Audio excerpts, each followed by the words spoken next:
bi afdalil ashhuril muharram. Asyhadu an la ilaha illallah wa asyhadu anna Muhammadar Rasulullah.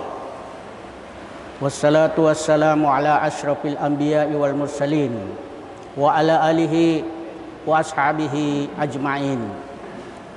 Amma ba'd, fa ya ibadallah, usikum wa iyaya bittaqullah faqad fazal muttaqun. Hadirin kaum muslimin jamaah Jumat rahimakumullah. Kita bersyukur kepada Allah Subhanahu wa taala yang telah memberi kita nikmat iman dan Islam, sehingga pada hari ini kita memasuki Jumat terakhir dari bulan Zulhijjah 1443 Hijriah dan hari terakhir dari tahun 1443 Hijriah. Dan insya Allah sebentar malam ketika matahari mulai terbenam di sebelah barat, kita akan memasuki tahun baru 1444 Hijriah. Salam dan salawat kepada Nabi kita Muhammad Sallallahu Alaihi Wasallam beserta seluruh keluarga, sahabat, tabi'in, tabi'ut tabi'in, dan para pengikutnya yang setia, juga termasuk kita yang berada di dalam masjid yang penuh mubarak ini sebagai rahmatan lil alamin, dan juga sebagai basyiran wa nadhiran, pemberi berita gembira dan ancaman, dan juga sebagai uswatun hasanah. Hadirin kaum muslimin jamaah Jumat rahimakumullah. Di dalam memasuki tahun baru Hijrah 1444 yang insya Allah sebentar malam ketika matahari terbenam di ufuk barat, maka kita perlu mengetahui arti daripada hijrah tersebut. Hijrah dalam bahasa yaitu dari bahasa Arab, hajara yuhajiru hijratan, yaitu berpindah atau berpaling atau meninggalkan dengan tidak memperdulikannya lagi. Dan menurut istilah atau menurut syar'i itu terdapat beberapa pengertian, antara lain pertama, kaum muslimin meninggalkan negeri yang kafir menuju negeri yang beriman. Yang kedua, meninggalkan perbuatan dosa menuju perbuatan amal saleh. Dan yang ketiga adalah permulaan tarikh Islam yang ditetapkan oleh Umar bin Khattab ketika beliau menjadi khalifah kedua dari Khulafaur Rasyidin sesudah Khalifah Abu Bakar As-Siddiq. Ketika Umar bin Khattab memusyawarahkan untuk memulai tahun baru Islam, maka di antara umatnya atau rakyatnya mengusulkan yaitu diawali dengan kelahiran, dan ada juga yang diawali dengan kematian, dan ada juga yang mengusulkan diawali dengan ketika Nabi Muhammad diangkat menjadi nabi pada umur 40 tahun. Maka Umar bin Khattab menetapkan bahwa tahun baru Islam dimulai dari hijrahnya Nabi Muhammad sallallahu alaihi wasallam dari Mekkah menuju Madinah. Jadi arti hijrah ini artinya hendaknya kita mengevaluasi, mengoreksi diri. Sudah berapa banyak amal kebaikan yang kita lakukan dan seberapa banyak dosa yang kita lakukan.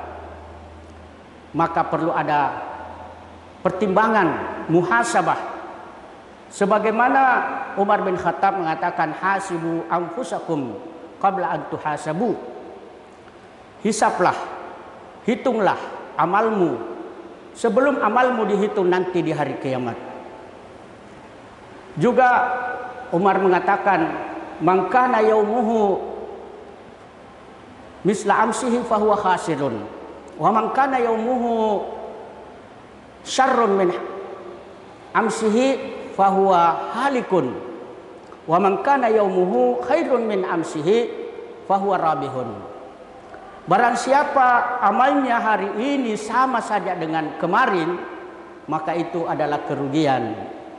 Dan barang siapa amalnya hari ini lebih buruk daripada kemarin, maka itu adalah kebinasaan. Dan barang siapa amalnya hari ini lebih baik daripada kemarin, maka itu adalah keberuntungan. Hadirin kaum muslimin, jamaah Jumat rahimakumullah. Karena hidup kita ini tidak ada yang abadi, semua akan menuju yang namanya kematian. Di dalam surah Al-Anbiya ayat 34 dan 35, Allah Subhanahu wa taala mengatakan bahwa kullu nafsin za'iqatul maut. Setiap yang bernyawa itu pasti akan mati. Wala nabluwannakum bisyarri wal khair fitnatan. Dan pasti kami akan uji kamu dengan keburukan dan kebaikan sebagai cobaan. Wa ilaina turja'un. Dan hanya kepada kamilah kalian akan dikembalikan. Maka untuk menghadapi tahun baru Hijrah 1444 Hijrah, mari kita tingkatkan amal kita berupa amal kebaikan dan mengurangi dosa-dosa kita yang telah lalu dengan berniat karena Allah semata-mata. Sebab setiap umur kita bertambah, itu berarti umur kita semakin berkurang. Karena kematian sudah ditetapkan oleh Allah di dalam Al-Quran surah Al-A'raf ayat 35. Allah mengatakan walikulli ummatin ajalun fa iza jaa ajaluhum la yastakhiruna sa'atan wa la yastaqdimun. Setiap umat itu sudah ditetapkan masa waktunya, ajalnya. Maka apabila sudah ditetapkan ajalnya, maka tidak ada seorang pun yang dapat mengundurkannya walaupun sesaat, dan juga tidak dapat memajukannya walaupun sesaat. Maka itu jangan kita sia-siakan umur kita yang singkat ini, karena apabila umur kita isi dengan kebaikan itu adalah suatu keberuntungan, tetapi kalau kita isi dengan keburukan itu adalah suatu kerugian. Sebagaimana Rasulullah sallallahu alaihi wasallam bersabda, khairun nasi man tala umruhu wa hasuna amaluh, wa syarrun nasi man tala umruhu wa sa'a amaluh. Artinya, sebaik-baik manusia adalah yang panjang umurnya dan baik amalnya, dan seburuk-buruk manusia adalah yang panjang umurnya dan buruk amalnya. Nauzubillahi min zalik. Seorang bendaharawan negara pada masa Khalifah Umar bin Khattab, beliau mengirim surat untuk meminjam uang sebesar 4 dirham. Maka bendahara negara tersebut menjawab, siapa yang akan menjamin umurmu sampai bulan depan bila kamu akan mati sebelum utangmu kamu lunasi? Maka bagaimana kamu akan mempertanggungjawabkannya? Sehingga Umar bin Khattab radhiyallahu anhu tidak jadi meminjam, karena tidak ada yang bisa menjamin kematian bulan depan atau hari besok atau pekan depan.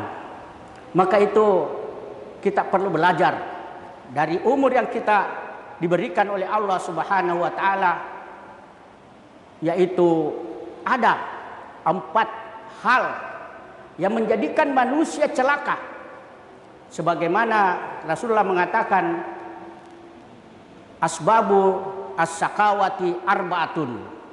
Ada 4 tanda-tanda kecelakaan, kebinasaan. Yang pertama, nisyani zunubil madiyah wa hiya indallahi mahsubah.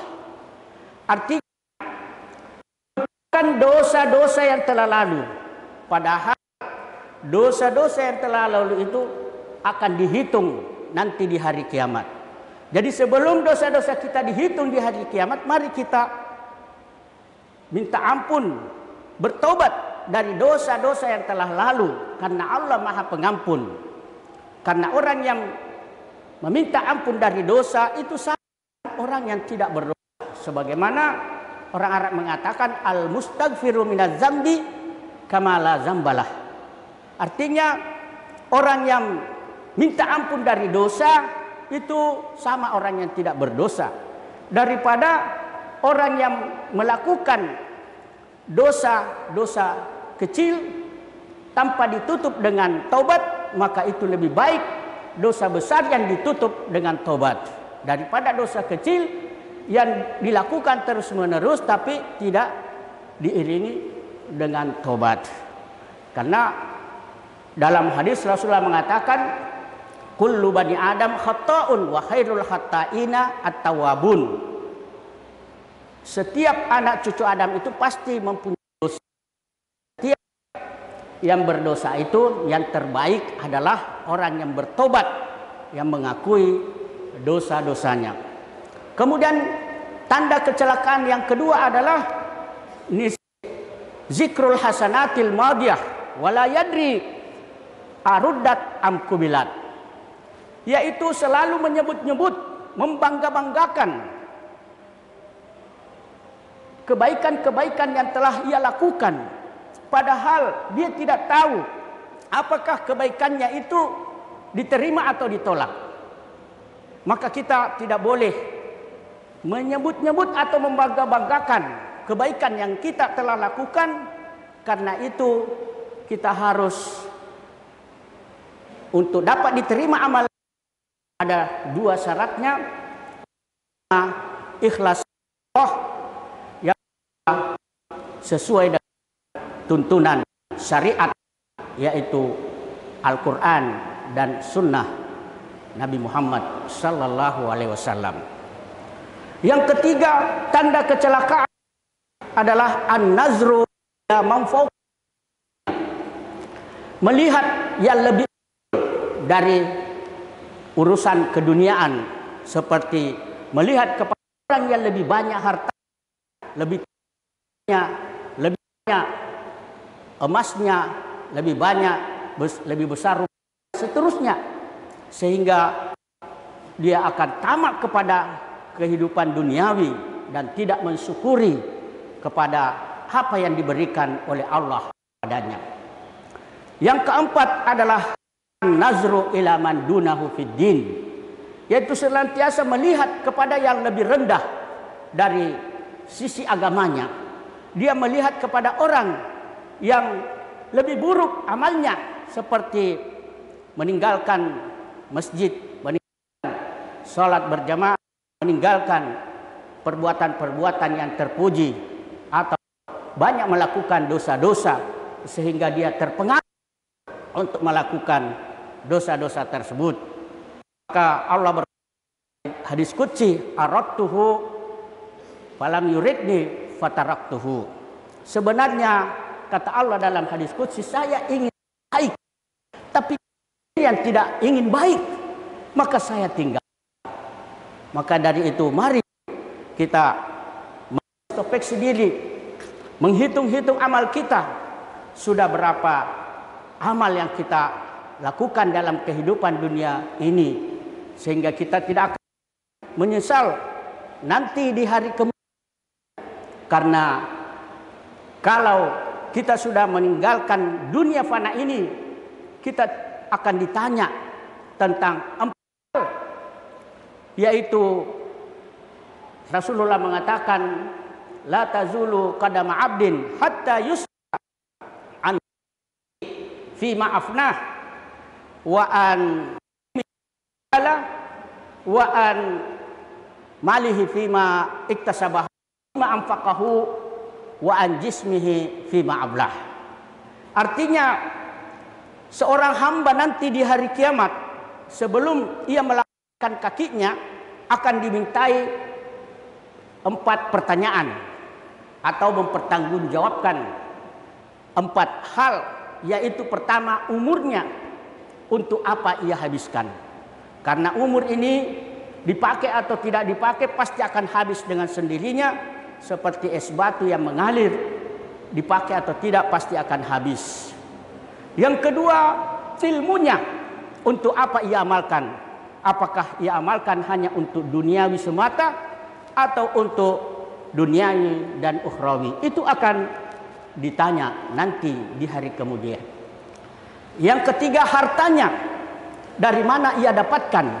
Apakah ia dapatkan dari yang haram atau yang halal, atau yang samar-samar, atau yang tidak jelas kehalalannya. Dan kemana ia belanjakan. Apakah ia belanjakan kepada yang haram atau ia belanjakan kepada yang halal. Itu akan ditanya. Dan yang terakhir, yang keempat, adalah tubuhnya, untuk apa ia gunakan.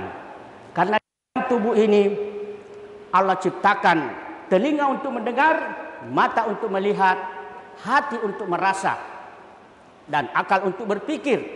Maka orang yang tidak menggunakan matanya, telinganya, hatinya untuk beramal kebajikan, maka itu akan mengisi api neraka.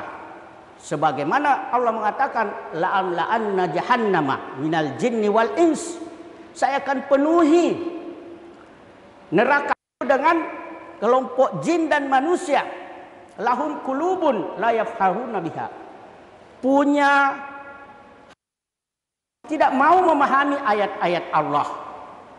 Dan punya telinga, tapi tidak mau mendengar, berupa nasihat, kebenaran, ayat-ayat Allah dan seterusnya.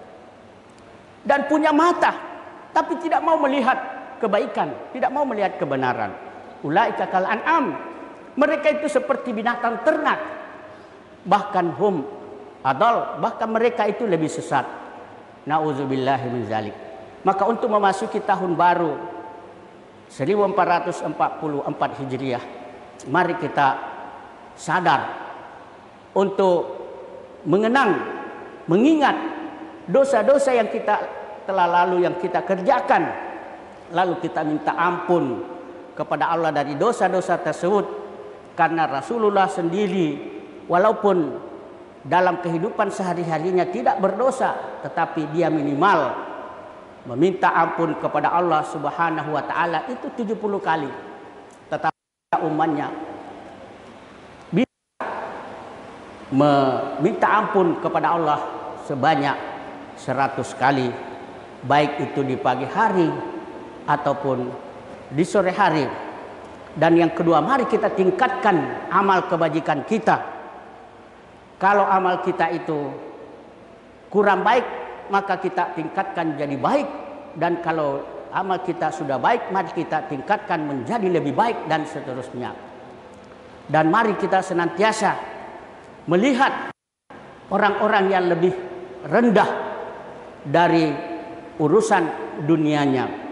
Kalaupun kita mau bersyukur kepada Allah Subhanahu wa ta'ala, maka ada 3 tempat yang patut kita kunjungi untuk menimbulkan rasa syukur kepada Allah Subhanahu wa ta'ala, yaitu pertama, sakit, supaya kita merasakan bagaimana nikmatnya kesehatan dibanding orang yang sakit dengan keluhan yang bermacam-macam, walaupun mereka banyak harta tetapi tidak menikmati hartanya karena habis untuk biaya pengobatan. Sementara kita ini walaupun harta sedikit tetapi kita dalam keadaan sehat walafiat.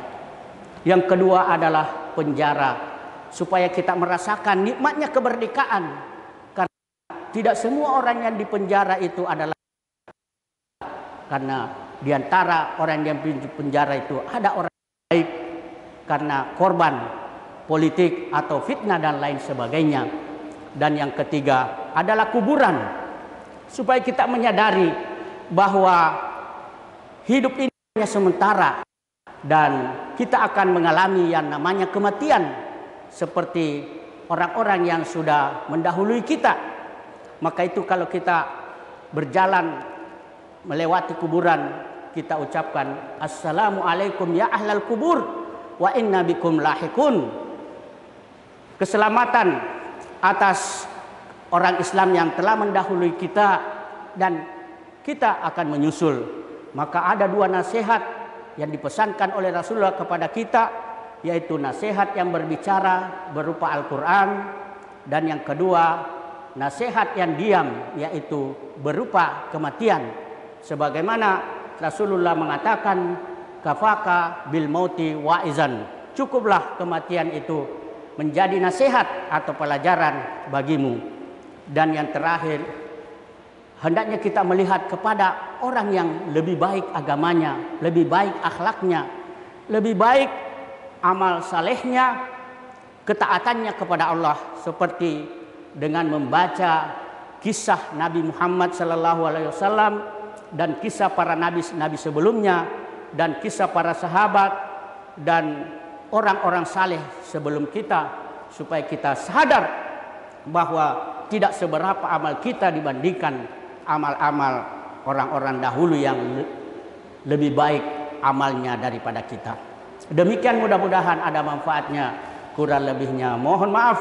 Barakallahu li wa lakum fil Qur'anil Karim wa nafa'ani wa iyyakum tilawatahu innahu huwas samiul alim.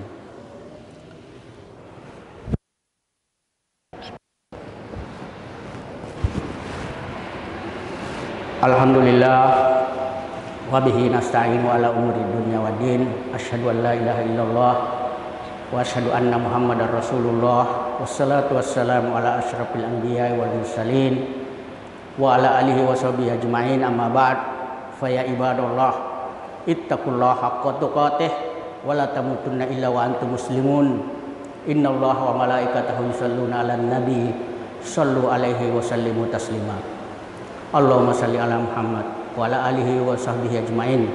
Salatan takshifu biha humumana wa gumumana wa taqdi biha duyunana wa tufarriju biha anna ma nahnu fih. Ya Allah, ya Allah, ya badi as-samawati wal ard, ya zal jalali wal ikram, wa ala alihi wa sahbihi ajma'in.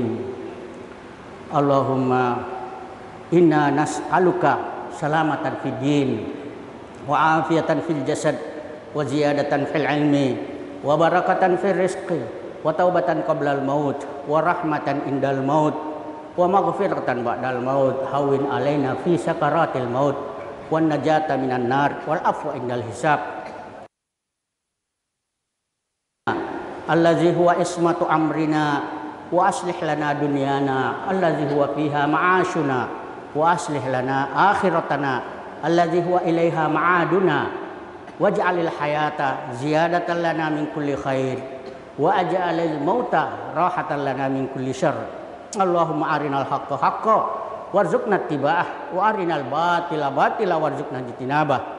Rabbana atina fid dunya hasanah wa fil akhirati hasanah wa qina azabannar. Subhana rabbika rabbil izzati amma yasifun wa salamun alal mursalin walhamdulillahi rabbil alamin.